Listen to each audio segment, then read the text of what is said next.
Good afternoon, everyone, and welcome to the Green Arrow FPL podcast and Fantasy Football Hub as we look ahead to Game Week 27. My name is Fergi. I'm not on tilt anymore. This week, we have a special episode, one of the most important of the season, following the conclusion of the FA Cup 5th round, which makes the horizon much, much clearer for planning and chip strategy. Rich is away in the sun this week. I can actually see he's in the chat on his balcony, the absolute swine, enjoying himself with a cocktail in hand, no doubt. Welcome, Rich. But fresh, and he had a green arrow as well. In his place, we have two brilliant FPL managers. Firstly, the one and only Mr. Ben Crellin. Ben, how are you? And what colour was your arrow in game week 26? I'm doing okay. I'm a bit stressed because it's been a busy week with all the FA Cup results. A bit tired, and I'm off the back of my first red arrow in a long time. Oh, no way. I went for Huang over Louise and Bowen, and that backfired massively, but I'm still having a very good season. Did you ever really consider Louise or Bowen, or were you kind of always just on Huang?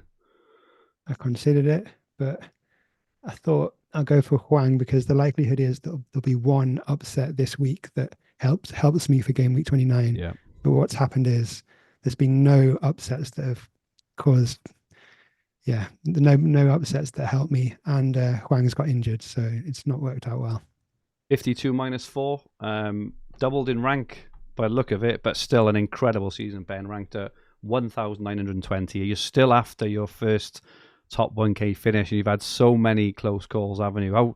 How confident are you this season that you're finally going to get it? I would have been a bit more confident if the FA Cup results had helped me last night. I'm a bit nervous now, but I think if I just make sensible transfers, the likelihood is I've got a good chance of coming top 1k. But really, I'd be happy with like top 5k at this situation, just holding steady where I am. No way, Ben. This is your year. This is absolutely your year. So, excited for that. We also have the brilliant Jian Batra. Jian, great to have you back. How are you? And what colour was your arrow in game week 26? Thanks, Fergie. Happy to be back. It's red, as it has been for the last 4 weeks. My ranks just got slaughtered in the last 4 weeks. So yeah, time to turn that around. I brought in Huang this week. I wasn't going to until 4 minutes on the deadline. And then I heard that De Bruyne was going to be benched. The plan was always to bring in Night Nori. Which was a big swing, and that too not for a hit. So yeah, but things happen, and that's okay. Yeah, so 47 minus 4, as you say, it's been tough. I've been on a similar sort of journey. Can you see a way out in terms of how the FA Cup results have landed? Have they fallen in your favour or not, do you think? Yeah, definitely. I think the worst thing for me would have been like some upsets that would have happened, and it probably made me at least have to consider non-free hit 29, but now I think I'm pretty locked on that, and that's pretty good in terms of what the competition would do. And there's a long time left and chips to play, so I'm confident that it can turn around. Superb stuff, mate. For those who tuned in last week, I had a bit of a meltdown last week. I was definitely on tilt. I think I'm still on tilt, just a touch. But it's because I ended up taking a -8.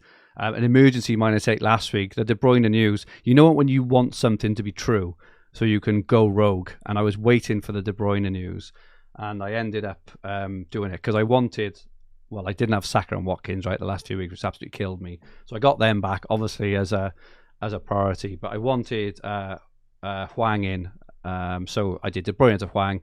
I also took another -4 to do Adebayo up to Solanke, which, because I only had 10 players, that was effectively a -2 because that was almost like a freebie. So teams in all right shape. 66 -8, the only green arrow out of the three of us. I think over the weeks that would have been the kind of opposite way around. But teams okay. I had 8 Norrie, and I picked him out last week actually as the differential. So that was the one which kind of gave me the green arrow, which was nice. But in a reasonably okay place. Obviously using my wild cards. Tempted to use my bench boost next week, which we'll talk about a little bit more later, and probably free hit in 29. But yeah, we'll talk about that a touch later. So firstly, Ben, we've got your infamous slide, the lay of the land, which just shows all the potential fixtures from now until the end of the season. Just to give us a really, really high level view, what did the results last night mean for FPL? Well, all the results kind of went as expected, which was kind of a shock because there should have been one thing happening that like shook things up a bit. But we got Bournemouth losing to Leicester, but that didn't actually matter because Wolves beat Brighton. Yeah. So we got 6 blanks in game week 29 when it was looking more likely we'd get 5. And Man United getting that late winner against Forest means that like, we've got 4 fixtures, and Tottenham are the only top team who are playing. You've got Luton against Forest in game week 29 confirmed. We already knew West Ham Villa, Fulham Spurs, and Burnley Brentford are the other 3. And then the other 6 fixtures are blanks, and they all move to game week 34 or game week 37, I would guess. What does, in terms of game week 34 and 37, there's been a lot of conjecture, hasn't there, last night and today about what might fall where. What is your sort of current understanding, and how does that relay to, at the moment, knowing what we know, the potential kind of optimal use of chips? There's quite a lot of uncertainty about where they'll move. Like I was feeling pretty secure that Everton Liverpool would move to 34 instead of 37 because it would be Everton's last home game if it moved to 37, and you'd think that they might not want it to be Liverpool on an evening kickoff as their last home game. But then apparently Planet FPL James has heard from a source that he trusts that it's Everton Liverpool is more likely to move to 37. Okay. And he doesn't know if that's true, but if that were the case, then it kind of shakes things up a bit. So it's possible that like all the game week 29 blanks will move to the game week 37. If that happens, game week 34 would be nothing. It would just be a flat normal game week. Wow. I mean that's one possible scenario, but the likelihood is you're going to get some game week 29 blanks moving to 34, some moving to 37, and some of the postponements in 34, which will happen because of the FA Cup semi-finals, some of those would move to 37 as well. So we're not going to get like that confirmed until after the FA Cup quarterfinals in game week 29. Then everything will be confirmed in like game week 30 or 31. And then you'll be able to make decisions. So if you decided to free hit in game week 29, you wouldn't know who's going to be doubling in game week 34 before game week 29. You'd have to like kind of guess with some of your transfers, and then you'd have like 4 or 5 transfers after they're announced to react. So that's not so bad. Another approach is to wildcard now, and then aim to free hit in game week 34, and that would give you like a long time to prepare for game week 37. And like, but there's like pros and cons to each strategy. I mean, there's what strategy am I going for? There's tackling game week 29 with hits maybe as an option. Taking hits for maybe losing players who double in game week 28. They then play in game week 29. Then you wildcard out your losing players and your rubbish players, and set up for the double game week in 37. Wildcard in like 30, 31. Free hit in game week 34. But there's the cons to that is that you're probably going to be having to take hits, like maybe -8, -12 in hits to prepare for game week 29. So yeah, and you never know. A bit like, you never know in a blank game week if players don't turn up. You haven't got a bench of you, and we've been stung with that before, haven't we? Players think I've got 9 or 10 players, and you only end up with kind of 6 or 7 at a time. So if you're taking hits, you know, it's a. I think for me, this season seems to be the most open and diverse we've had for a long time in terms of chip strategy. Jian, what are your kind of thoughts on how things have fallen and kind of what it means for FPL? Yeah, I think like from what you were just talking about, it's actually been really good. I remember last year was very, very template. Yeah. And pretty much all the teams look the same outside of maybe like which 3 Brighton you chose for the back end. But here we have 3 like very solid chip strategies where, like Ben said, you have pros and cons for all. And we can go over them like a little bit, but they're all very different and they will result in many different things. Like we can see come maybe game week 37 when everyone's looking to bench boost, teams looking quite different and a lot of people having to take hits or the usage of chips to bring them there. So I think it's been really good for the game essentially. Yeah, same. So focusing in then on game week 29, I know Ben kind of ran through the fixtures there. Jian, first, what does this mean for you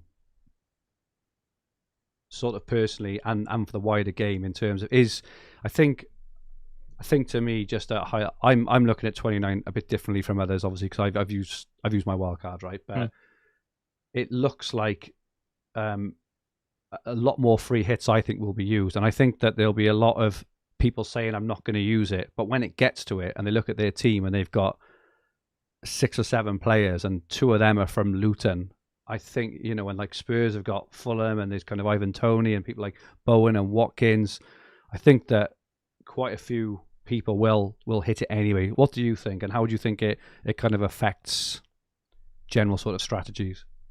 Yeah, sure. So like we'll look at it from like an overall landscape first. I put a poll out yesterday, just simply asking, are you planning on free hitting in game week 29 as things stands? And it got like 4,000 votes-ish, and it was literally 50% yes, 50% no. So I think come that week, it'll be a really good opportunity to at least gain on a lot of managers, right? And then the other thing about like smaller blank game weeks is there's always an opportunity to go against the grain. And if you get it right, because people just aren't going to have any other players, right? There's only like, you can only really bet on one of two sides. There's huge gains that can be made if things kind of fall in your favor.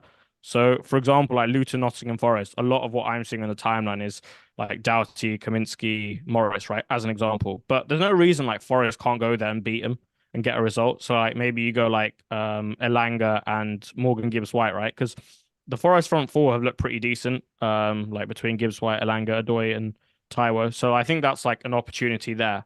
And also the other thing with navigating 29 with a free hit is what it brings you outside of those game weeks, right?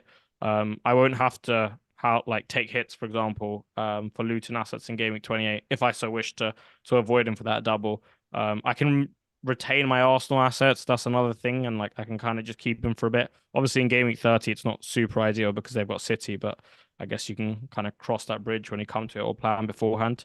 So like I said, I think it's good for the game, and I think for my team currently, I'm leaning to just because then everything else seems a lot smoother. Yeah. The one other strategy I did consider was actually wildcarding next week in 28 as opposed to 27, and then kind of using the free hit in 34 to navigate that, and basically using all the transfers from 31 onwards to plan for 37. And I think like it's actually fairly plausible, but you do need a few things to go your way for sure. Superb. Thank you, Jian. And Ben, sort of looking ahead to game week 34 now, we've got your visual up, which shows the percentages of the chances of matches being called off in 34. Just for example, if Man City beat Newcastle, which is fairly likely given they're both teams form, like an 87% chance. In terms of what we need to kind of think about now in terms of use of transfers or use of chips, how does 34 measure up in terms of what you're thinking about now? Well, you can see on the spreadsheet that the teams who are at risk of blanking, suppose that doesn't matter so much. You see Spurs have a chance of blanking, but Spurs fixtures are so good right now that like Son is a good option to transfer in. Some teams have a chance of doubling, but it's like between 50 and 70% chance. Just go back to my big spreadsheet. Like the most likely team to double in that week is maybe Bournemouth, but it's only about 60%. You've got teams like Man United, Newcastle, Sheffield, Bournemouth, Palace, Everton. They're all candidates to double in that week, but maybe only a few of them will out of those. Maybe half of them will. And there's a slim chance that none of them will. But you'd think the likelihood is maybe 4 teams most likely to double in that week. So if you're going with a strategy where you're not wildcarding in game week 31 and you're not free hitting in game week 34, so that would be the case. If you were free hitting in game week 29, you'd be aiming to wildcard in game week 35 So you might be having a look at the teams who are most likely to double, and Bournemouth are one of those teams. Yep. And because they have the double in 28, they become like better options now to load up on. It's just a case of like which players from Bournemouth are the most nailed on to start 2 games in a double game week. I suppose you'd want Solanke, you'd want Sensei. Is it Senese or Sensei? I don't know. Yeah, it's interesting, and as you say, it's maybe not as clear as we thought, due to the fact that we knew 34 would have a few doubles, or we thought they would, but maybe not as much as we thought, and point to 37. Jian, in terms of 34, what does, just kind of looking at Ben's predictions and stuff, what does this mean for you in the short term in terms of your planning?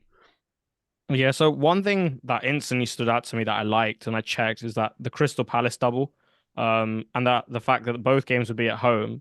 So like if that was to materialize, right? I really like that, because I imagine by that point, right, like they've had a lot of injuries, but like Eze and Elise are coming back, right?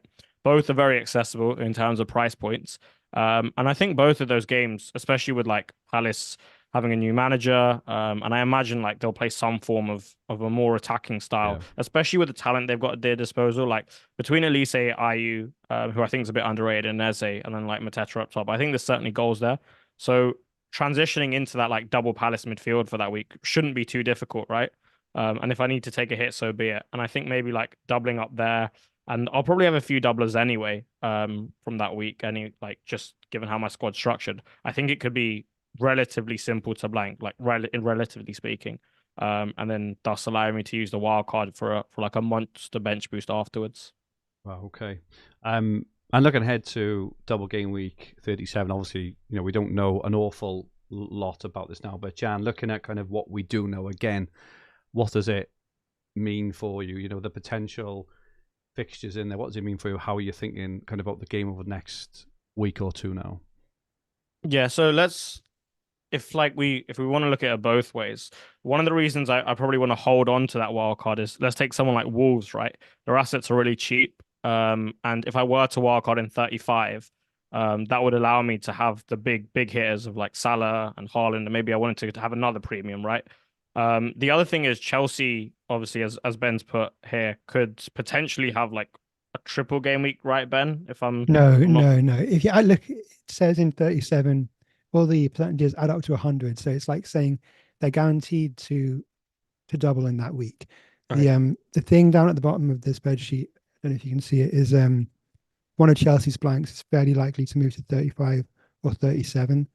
Okay. So they could go back to back with doubles and say 36 and 37. Wow. Okay, yeah, sorry. I'm reading on my phone, so I couldn't quite read it. But like for example, there, like wildcarding in 35 there, and then already setting myself up with triple Chelsea. So what I did look at was like wildcarding now, and kind of having a few Chelsea assets if I were to do that, and kind of holding them the whole way through. It's one reason I didn't sell Palmer, for example, and I think he might end up being a season keeper. So for me now, it's like this week, I don't think I have to make a decision yet. It's probably next week. Yeah. But as Ben said, someone like Senesi, a very, very useful transfer in. But this week, I'm probably looking at someone like Son, just because like if I want to stray away from free at 29, he does that for me. And even in isolation, he's such a good asset. Yeah, we'll touch on immediate plans next. Ben, just on game week 37, sort of at a glance, how does this impact you in terms of your thinking for how you approach the coming weeks? Well, thinking on 37 hasn't really changed. It looks like the best week to bench boost, but like to set up for it, you're probably I'm going to wildcard before I get to 37. So I don't need to be thinking about it now. It'll affect when I wildcard. I mean, I suppose there's a slim chance a wildcard this week or next week. Like wildcarding this week becomes more of an option if Richarlison's out, if Solanke's out, and then I've got Hwang is out as well. The more injuries I've got this week, the more I want a wildcard this week. But a lot of the big teams are going to be doubling in game week 37, like probably Arsenal, Man City, Liverpool, Tottenham. It's going to be hard to carry a three-medium team like of Son, Haaland, and Salah all the way through. And Liverpool's fixtures are quite difficult now, so it's going to be a case of timing when you bring in certain players. maybe waiting until near a game week 37 to decide maybe which 2 premium players you want. It's a long way to game week 37 basically, but yeah. Yeah, I agree.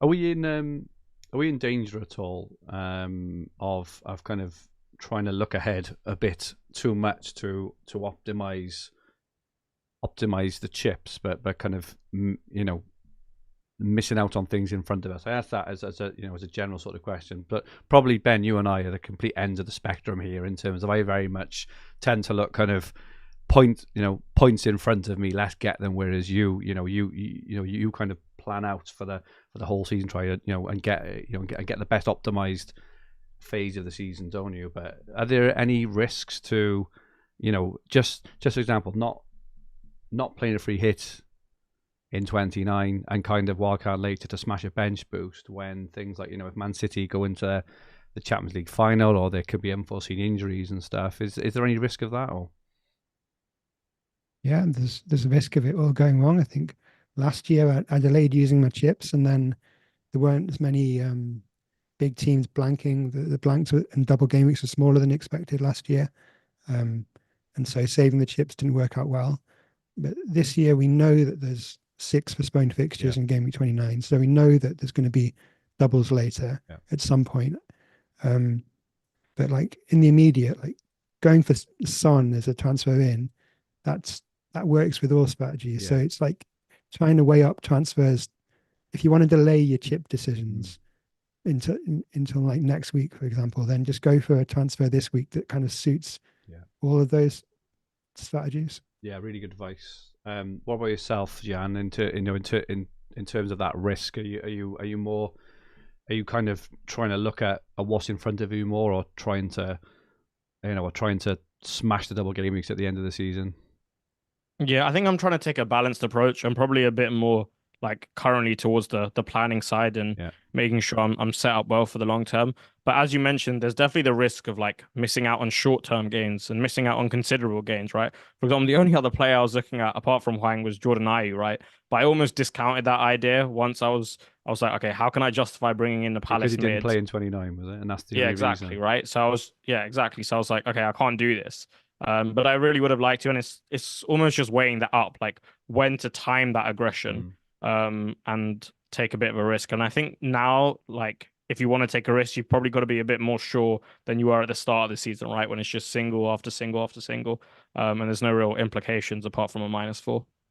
That's what's so good about the game this season. I must say, even though I'm probably having my worst season in many years, I'm probably enjoying it more just because of the fact that almost every team I see is different. And I think when have we said that? Like, there's the core players, the kind of staples in lots of team, right? Like the Gabriel, Saka, Watkins, Haaland, But all those players in between, a lot of them are very, very different, and I kind of really enjoying seeing that, because sometimes we can just lurch from game week to game week, can't we? Like, everyone making the same transfer, and whereas it looks really, really different. So yeah, it's really good to it's a really interesting season and phase of the season as well, with so many, because we've definitely complained about that in the past. Like, even last year, I remember 100%. Everyone's pretty much complained about how it's got boring to an extent, but this season we haven't had that. Agree. Looking then at the kind of short term in terms of transfers this week, I think both you guys have said, I think it's really sensible advice to maybe make a transfer this week that kind of suits all strategies, so you can go into next week a bit clearer. Got a few players on screen who will be of interest in this next week. If you don't own Ivan Toney, obviously plays in 29. Is in good form. Bowen, fresh off a hat-trick. I don't know about you guys, but when I saw that lineup on Monday night, I play other games, right? And I immediately brought Bowen into Sky, because that's the three which they just terrorised defences a few months ago. The first time we've seen him back, I think, since before AFCON, I think, when Kudus went off, wasn't it? Hungman's Son looks right back on the menu, especially if Richarlison is injured. So for those who haven't heard, there was a rumour this afternoon that Richarlison may be injured. If that's the case, Sonny will likely go number 9 into Palace, which will be interesting. Mohamed Salah is another one. He's currently flagged at 75% by FPL. He obviously he came on as a sub a couple of weeks ago. He hasn't played any minutes since. They're away to Forest, which is obviously a pretty good fixture. I'm not sure what you guys think of Salah, to get your take on him. I've just put Neto from Bournemouth in as well, because obviously they double. But so some options there. Ben, who is on your short list for the next week or two, and who are you scared of not owning, maybe, if you do go down the route of playing a strategy so you're not bringing the players you actually want for the short term? If I decide not to free hit in game week 29, then I'd be afraid of Brentford players, I suppose, because I would have Son anyway. But yeah, I wouldn't. I might not use the transfer on like the Brentford defenders like Reguilon and me. And if I don't free hit in game week 29, I'd be relying on players like Charlie Taylor and people that have much better defenders than me. I think, the player that I'm most keen on buying this week is Son. I think Salah, you can probably wait a few weeks, because he might be a doubt for this week, and then he's got Man City next week, and then the blank. So I think Liverpool's fixtures really get good from game week 30, 31-ish. Yeah, definitely. Jian, who's on your radar for the next week? Yeah, so I'm similar in the sense that I would like to get Son. I think the next two matchups, specifically the one after this, away at Villa, is something I really like for Son. I can't imagine Emery's gonna compromise in any way of his methods that have been so successful thus far, right? So like you expect that high line, you expect that like style of counter pressing. And if there's anyone to exploit that, it would be Son. So he's definitely a priority transfer. We spoke about Palace being a bit more expansive. So I think that's another thing this week with him at 9, where he could be great. So that's that. The team I'm probably a little bit scared about not owning is Luton. I've got Kabore, but that doesn't really count, right? So no Doherty. I know Morris maybe for the double, like upcoming double. It's not something I like. I think Luton score when they go away to Bournemouth, and I think they probably score. So I could see Morris or Adebayo doing quite well, and I'd probably want one of them. Just on Son, didn't he score a hat-trick of offside goals against Villa in the reverse game? I think he did. Yeah, I captained him for that. That was very fun. What's that? I was actually listening on the radio. I was driving to the airport with Paul McNulty, who plays FPL, and we, obviously on the radio you can't see any kind of hint of offside for any goals. It was just Son goal. You need a massive roar, and then he's offside, and that happened 3 times in the car journey, which was incredibly painful. It wasn't even just the offside. Like, he should have had an assist in the first minute. He should have scored. Yeah, that was a painful game to watch. What about Bowen? Is Bowen someone now on your radars? Is he someone if you don't free hit in 29, he's got to be scary now, right, as well? Yeah, so I think with him playing at 9 and Paqueta back, like, that's a big deal, especially with Kudus on the right.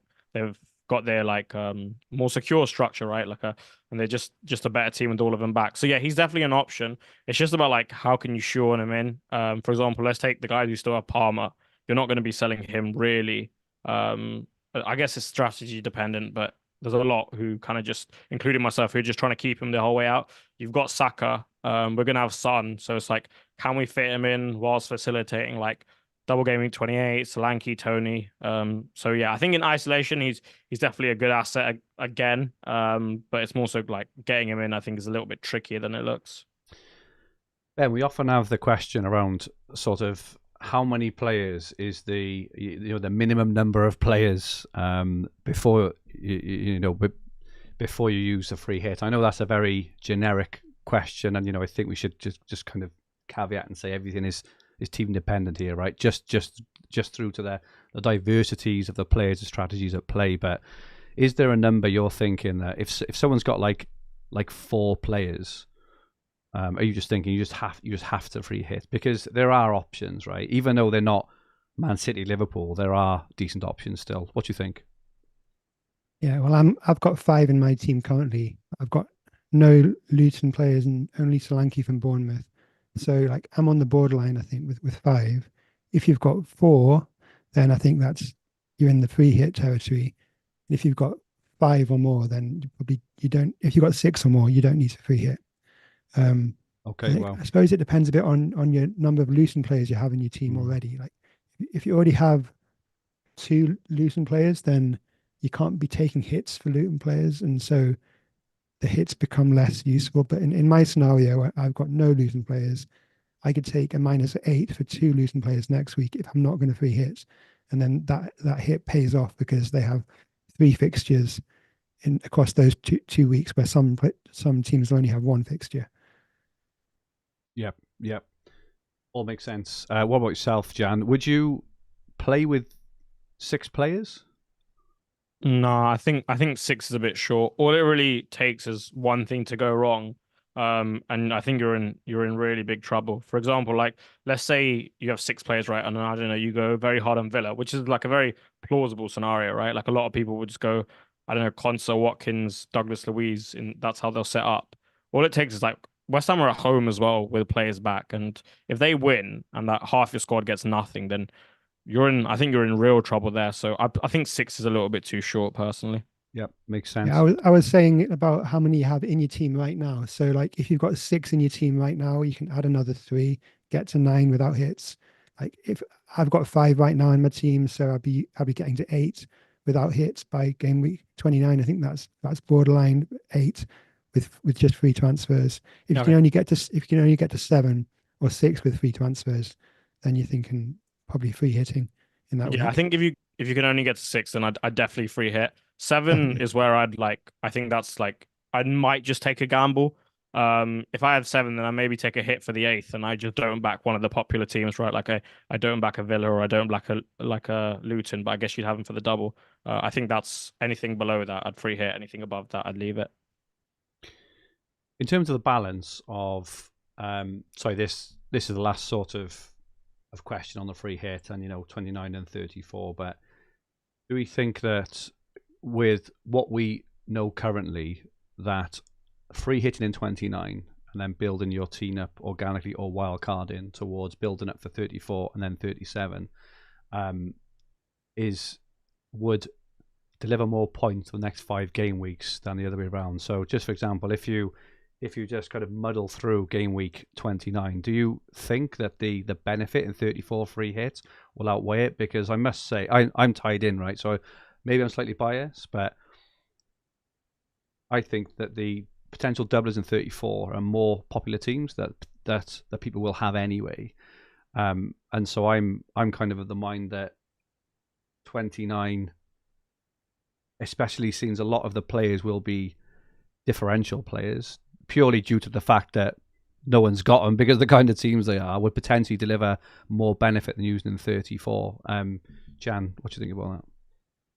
Yeah, so I'm slightly of an opposing view there. I think like I'm looking at free at 29, and I'm almost looking at it as slightly more of a sacrifice in the short term. Yeah. And then I like my wildcard and bench boost will really help me gain towards the back end of the season. Yeah. I think if you wanted to maximize like shorter term gains, I'd probably look at like wildcard 27, wildcard 28. Yeah. And then a free hit 34. So like you almost win in that part of the season, whereas I'm looking at winning more so and maximizing in the back part, and that's what 29 does.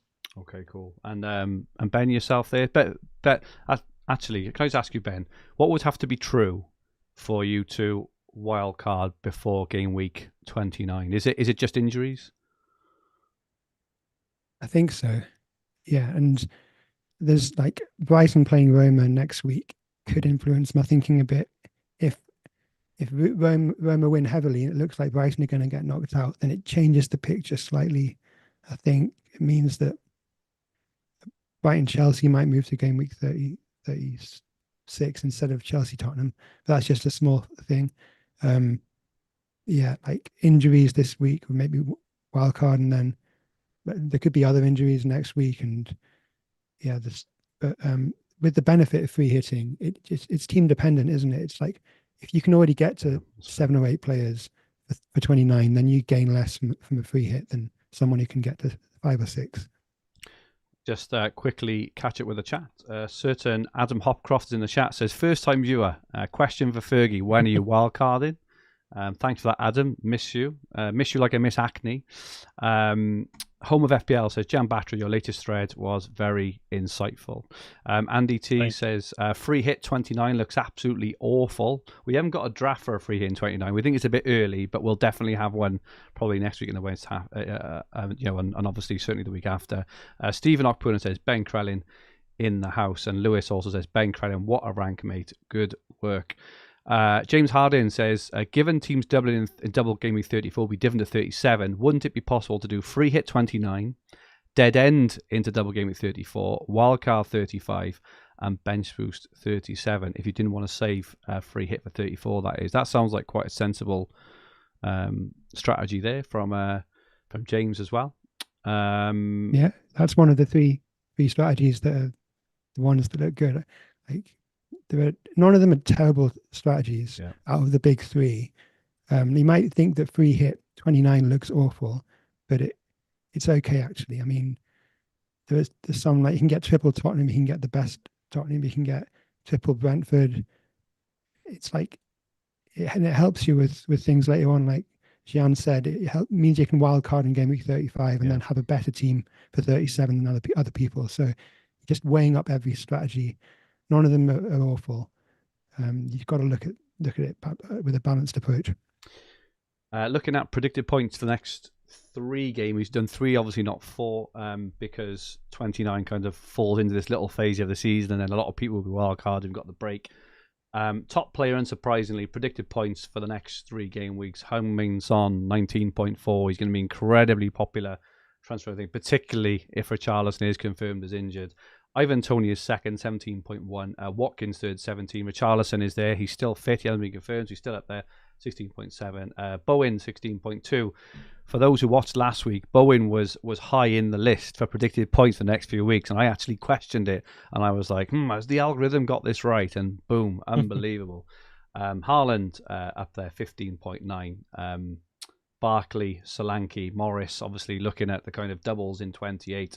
Maddison, Ogbene, and then lots of other players there. Interestingly, Salah is in there. Like I say, FPL have got him flagged to 75%, but at the moment looks like he might be fit this week or next week. You can look at all the predicted points for yourself. You can also get your team rated, get recommended transfers for your own team. fantasyfootballhub.co.uk. The link is in the description below. I've got a wildcard draft on screen. I don't think you guys can see it yet. I've got the stream up on my phone. Oh, you've got it up. So this is the Hub AI current wildcard draft. It looks ahead a horizon of kind of optimizing the next 5 weeks. We haven't put into free hit in 29 because obviously if you're wildcard in 27, you probably wouldn't free hit in 29. But just some interesting players in here. It's picked out Flecken and Neto as the keepers. Gabriel, Doughty, Marino, Reguilon and Taylor as the back 5 there. So no premiums there. Son, Richarlison, Salah, Bowen and Barkley in midfield. Haaland, Toney and Solanke up front. Solanke is flagged as well, and Salah's flagged. So even with their flags, they're in the team, which kind of knocks off some of the points. Ben, if you were wildcarding this week, who would be your absolute locks for the next few weeks? Well, you definitely want Solanke if he's fit. Son, definitely. Richarlison or Maddison, depending on whether Richarlison's fit. You'd keep Gabriel as your Arsenal defensive coverage. You'd have 1 or 2 Luton players. I'd agree with that. Not sure about Bowen. You maybe want a Liverpool defender like Robertson, but I think Son is the most guaranteed. And then Watkins, he isn't in this team, is he? No. So you might want Watkins over Haaland because Watkins has a fixture in game week 29, and then you could get Haaland later because he's got a couple of tougher fixtures. Yeah. Who would you captain this week then? Would it be Son over Haaland, would it? I'm guessing. Yeah, it'd be Son. Okay. Cool. Jian, who would be the locks in your team if you were wildcarding this week? So I'll start by saying, I don't, like, of all the strategies, in the big 3, there's like game week 27/28, but I don't like a game week 27 wildcard in general. And one of the reasons why is, for example, this team FPL, right? No Arsenal, and specifically no Saka. And they've got Sheffield United away this week. And I think wildcarding out of like double Arsenal or like triple Arsenal in a lot of teams, I just don't think it's great, because the only thing you really gain is like the utility of an extra free transfer. Because you'll have 2 for 29, but I don't think that like offsets what you lose this week. So that's why I don't really like it. I think the locks for me would be Son, Solanke, as long as his MRI comes back okay. Tony definitely because of 29. I think I like agree with Ben to an extent, and I'd probably sell Haaland next week. I'd want him for this United fixture because personally I think he's the best captain. And I definitely wouldn't have Salah. There's a couple reasons why. Like, he hasn't really had any minutes since his bench appearance, right? And there's been 2 games. So how fit is he to start Nottingham Forest? And he's probably not all the way there, so does reduce minutes. And the other thing is Liverpool on a real high right now. And I imagine that game against City, they almost use the energy of the stadium to try and create like as much chaos within the game and have it really transition based. And Pep will know that, like, super smart guy, obviously knows a lot more about football than me. But and I imagine he'll kill the game. He'll aim to kill the game, right? Which is very difficult to do at Anfield, but that will be his aim. And I don't think Salah's thriving environment. Then a blank in 29, so I'd probably avoid him and like until like 30-31, and then get him back that way, and then spread the cash for a little bit. Yeah, spreading the cash and getting back is the hard part, right? Because there's guaranteed hits involved there. But yeah, interesting. Thank you, guys. If you want to look at the wildcard team yourself and the free hit team for each week, it is updated kind of multiple times a day. You know, as expected, minutes change, things change on this. Again, fantasyfootballhub.co.uk/my team, and you can see this all the time. The Hub AI team is having a fantastic season. Not quite as good as Ben, but it is having an absolutely superb season. Captain for this week, predicted points for game week 27 only. Haaland top 8.7. Got a fantastic record, I think, hasn't he, against Man United. He is top. Son is second, 6.9. Tony 6.3. Richarlison 6. Saka 6. Salah 5.7. Watkins 5.5. Nicholas Jackson keeps poking his nose up. Sorry, not poking his nose up. Poking his nose in again, especially with the news that Nkunku's injured. It looks like Jackson may get more chances. It'd be interesting to see if we've all got Nicholas Jackson in our team at the end of the season when Chelsea have all the doubles. Will we all go back there? Will we go back to game week 1 and 2, and we all have Nicholas Jackson in our team? On the poll, Haaland top. The poll is on fantasyfootballhub.co.uk. 35% of the vote, but very, very split. Saka 33% of the vote. So real split there. Watkins 13% before a few others. Ben, who is the best captain for game week 27? Haaland, I definitely agree with that.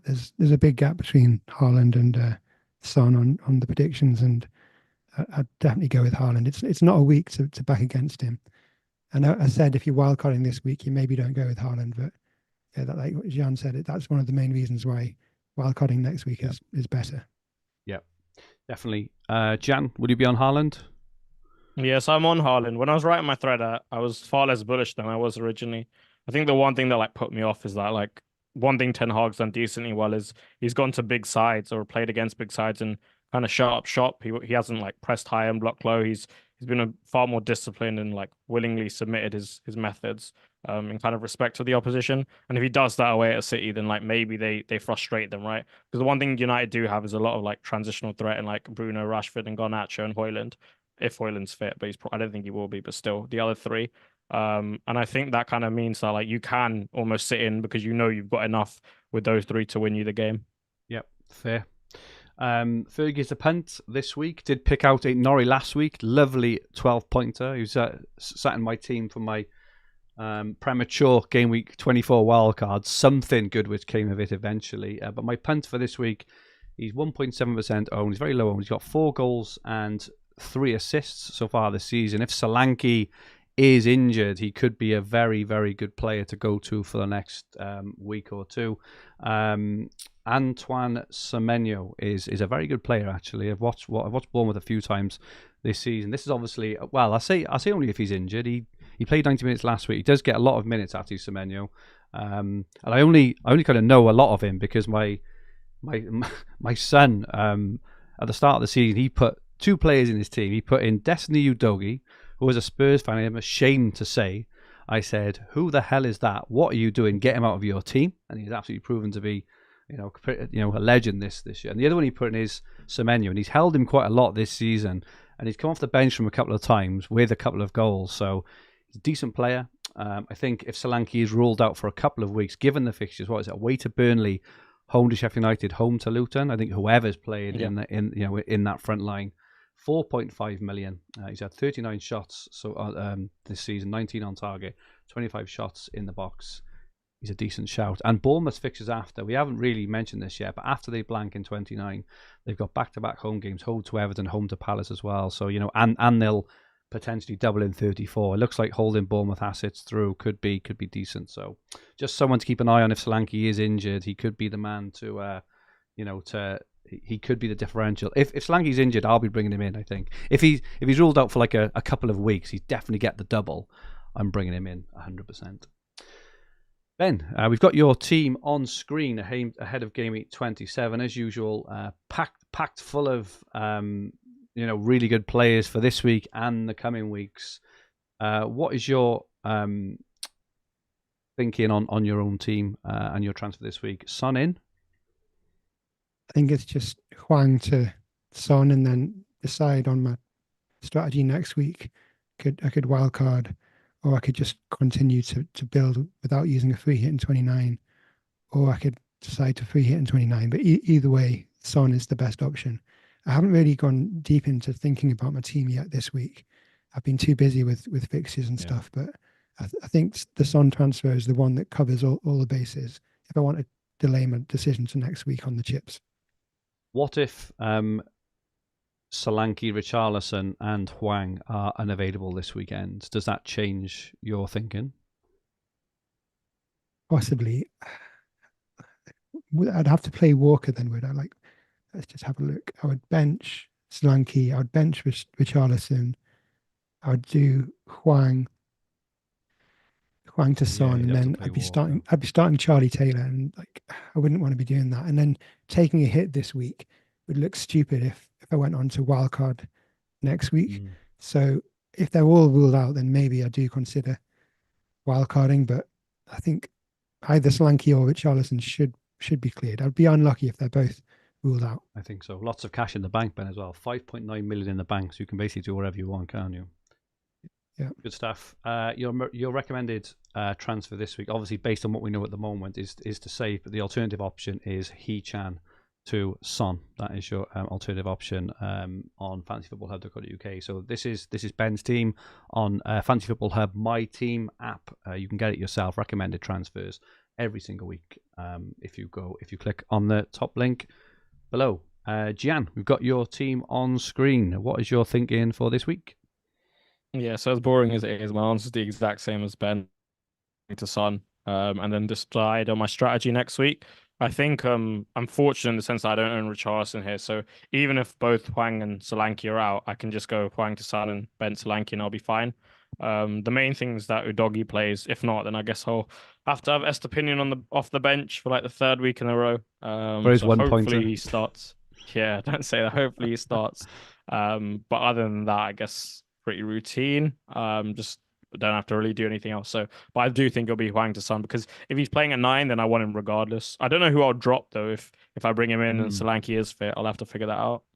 I think so this morning that Udogie was in training and Porro wasn't, and I think Richarlison wasn't either. But again, you're hearing things. This may have been photos from a different day, so you're never quite sure. So all eyes tomorrow on the press conference.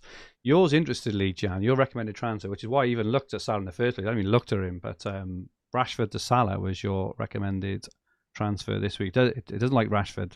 Have you seen his? Yeah, that man's killed my season by himself.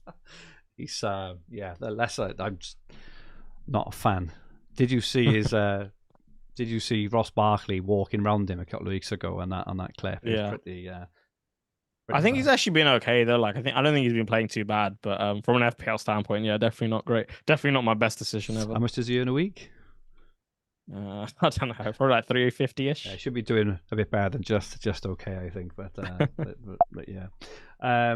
Looking at my team, I took a -8 last week just to try and sort my team out. Ben, I don't know if you know, and Jian, but I wildcarded out Saka and Watkins in Game 24, which has been incredibly painful a couple of weeks.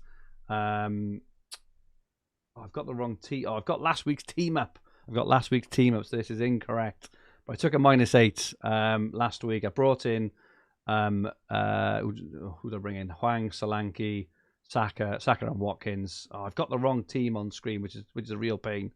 This isn't right. But this week I haven't got Darwin. It still shows I've got Darwin on this, but just ignore this. I think if Hwang is injured, which it looks like he's going to, I haven't got the money to go straight from Hwang to Son, so I'm gonna have to take a hit if I need to. So what I'm kind of hoping Solanke is ruled out, so I can go to Semenyo and Son for a hit, and hope Solanke is ruled out for a couple of weeks. So I think that would be an uber differential, but also pretty decent move. So that's my thinking. Apologies, I've got the wrong page on screen, which is a real pain.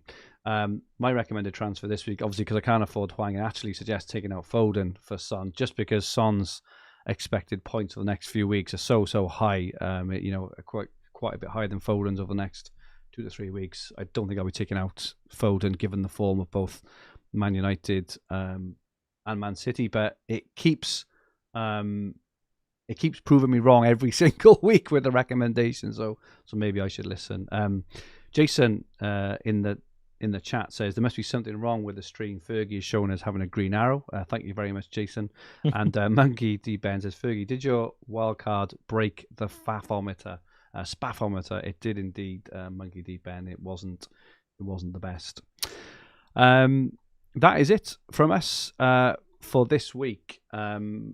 Thank you so much to everyone who has joined in on the stream. We really appreciate it. Thanks for those who are going to listen back as well, and on the podcast version. Your support is very much appreciated. Jian, thank you so much for joining us. Some really good insight, really good ideas, really good players you've kind of picked out for us there. Where can people get hold of you, buddy? At FPL_Jian Batra on Twitter, and I'm going to be starting a YouTube channel. I started it, but the first video should come out next week, so there as well, same tag. Superb. And Jian does an absolutely fantastic thread every single week, so make sure you drop him a follow on there. He is an absolutely superb. And make sure manager. To join the deadline spaces on Twitter. Absolutely. On the Hubs account at FFH_HQ indeed. And Ben, thank you so much. From everyone really, in terms of in terms of the FPL community, your work gives all us fantasy nerds the edge in our mini leagues because we're able to plan ahead. So everyone really appreciates it. Thank you so much. Where can people get hold of you, Ben? Thanks for having me. I'm at Ben Crellin on Twitter, CRELLIN, and I'm not doing any YouTube channels or anything yet. I don't see myself doing that. Not yet, but we will have you on in a few weeks again, Ben, won't we? I think for a third appearance. So we look forward to that when it's the most definitely when it's the most optimal time. You can get after the doubles are announced, when everything's in cemented and we know the schedule, then I'll come on after that. Really good idea. You can get all Ben Crellin's planners, fixture planner. You can get all Ben's stuff again. fantasyfootballhub.co.uk, designed by Ben himself. Just go on, search for Ben Crellin, and you can find Ben's plan. Absolutely incredible bit of kit, which all the top managers use. My handle on Twitter is at FFH_Fergie, and this podcast and video will be on the Fantasy Football Hub YouTube channel, with the podcast versions available on all major podcast platforms. If you like what you watched, please press the like button if you haven't already. We'd really appreciate it. Remember to subscribe to the channel in the bottom right-hand corner of the screen. If you enjoyed your listen, please rate the podcast and leave a comment. Rich will be back next week. He's currently on his balcony, sipping probably a nice either cocktail or a nice glass of wine. Absolutely jealous. But he's back next week. We'll be looking ahead to double game week 28. In the meantime, we hope you have a great game week 27, and may all your arrows be green. Good night all.